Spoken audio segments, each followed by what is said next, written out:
Hey Fit Bottom friends, it's Allison here, Thrive Yoga in Rockville, Maryland, as usual. And today for Yoga 101, we are going to focus on Crow Pose, Bakasana. So this is one that I get asked about a lot. I do a ton of workshops on it. It's one that people really want to get. So people spend a lot of time working on this. And certainly it takes a good amount of strength. Really, alignment is your best friend in this. It's going to give you the structure of the pose. So learning where you need to engage and where to get the space and the strength from is critical. It definitely is going to require a little bit more mobility. You got to have open hips in order to get that lift. But the biggest requirement probably for Crow Pose is courage, believe it or not. This is a pose where some people have some fear, right? Some fear to overcome. And so the ability to hold yourself up on your own two hands is definitely, this is that first step into it where you start taking your feet away from the floor and really start arm balancing. So grab your courage and let's start doing some strength work, some engagement work to start getting us ready for Crow. We'll start in our backs and then we'll work our way up towards the pose. So grab a yoga block. You're going to need that for one of the things that we do in this video. So let's get started. All right, so let's do a little bit of prep work on our backs. So I like doing this prep work before doing Crow for people that are starting to work on it because it teaches you what you need to do and how much work it actually is to be in this pose when you're on your back and you don't have to worry about balance. Okay, so come onto your back. The first thing we're going to do is hug your knees towards your chest. So you'll reach your arms around your legs. And rather than this being more of a passive cradling of your legs, we're going to actually start climbing up the legs and using your arms so that your shoulders come up. So then you become like this little turtle shell on the floor.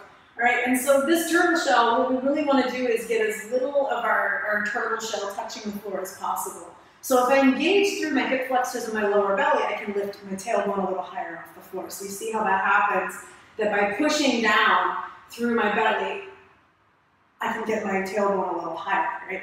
So the same thing happens with my arms. I'm going to curl up, pull with my arms, lift my tailbone up, and see how very little of my turtle shell is touching the floor. Okay, so this is prep. This is the kind of rounding you're going to need for Crow Pose. All right, so from that position, you can release out of it for a second because that's a lot of work if you're not used to it. But just know that that's the feeling we're going for, is as little of your spine on the floor as possible. The rest is strengthening and lifting away from the floor. All right, so come back up into that. So tight little ball, teeny tiny little package. You're bringing your nose close to your knees, maybe lifting your tailbone up a little bit more. So feel the strength that takes to create that curve in your back. And then from here, release your legs and press your hands up towards the ceiling, like you're holding the ceiling up. And with your toes together and pointed, knees come wide. We're going to take the knees, and again, engaging through the lower belly to get your knees up towards your armpits as close as you can. Okay, so this is your position.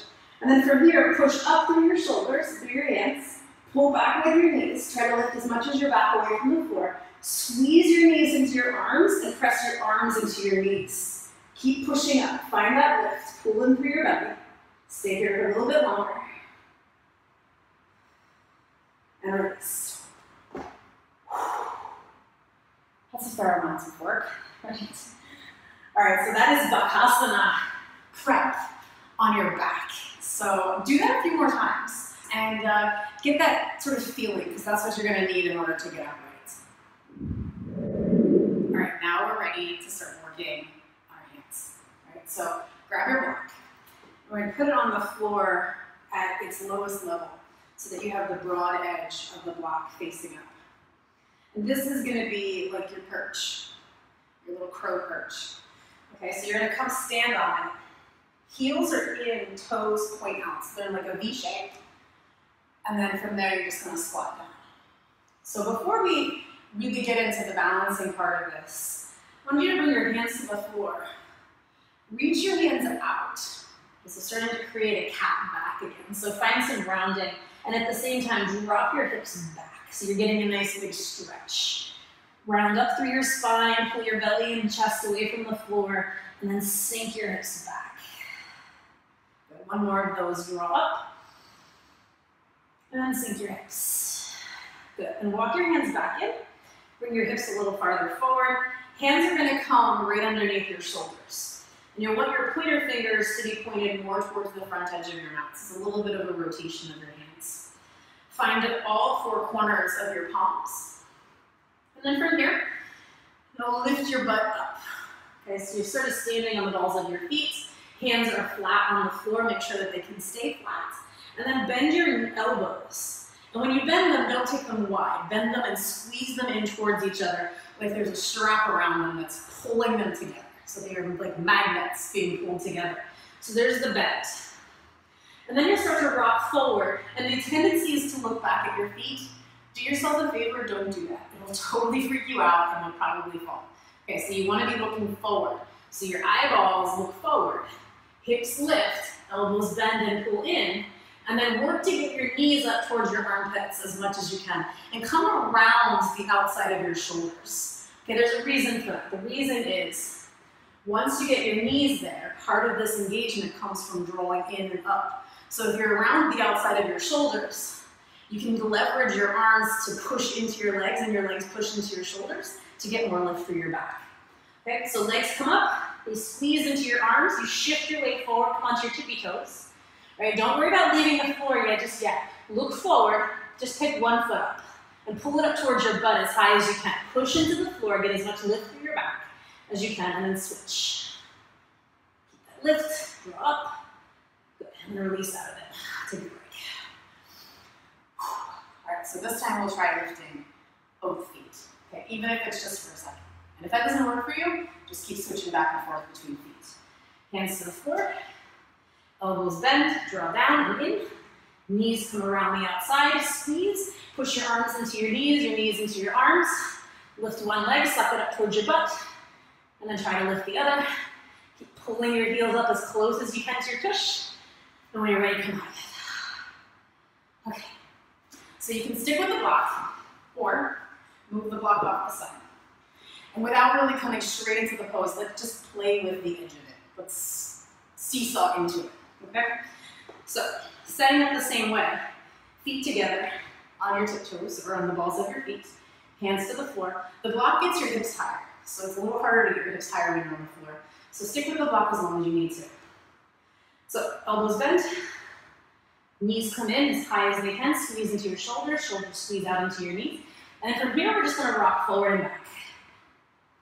So you're just sort of playing with the leverage of your body. As your head reaches forward and looks forward, your lips and knees, your feet can lift off the floor. So shift forward and find this reach or extension through your head to help give you a little bit of air time. Good, and then maybe play with staking it. Drawing your feet up, push the floor away, lift away from the floor as much as you can. And release that. Good. Catch my breath. So, it's a lot of work. Requires strong shoulders. Requires a very strong core. So you're working to get lift, right? Just like we did away from the floor. When we flip it upside down, we're creating lift to the center. So you're trying to get the center of your spine up towards the ceiling instead of touching the floor. So keep working those options, right? When you keep working them, you're going to develop this repetition of engagement that when you go to get into a crow pose in class, you're actually more likely to stick it because you have familiarity with the pieces involved, how to get there, right? If you just pop it into your practice every now and then, it's probably not going to happen for you for a while. But if you keep practicing, whatever of these variations is actually accessible to you, the more likely it is that you're going to become consistent with nailing your Bakasana or your crow pose. All right, that's all I got for you this time, guys. Have a great day.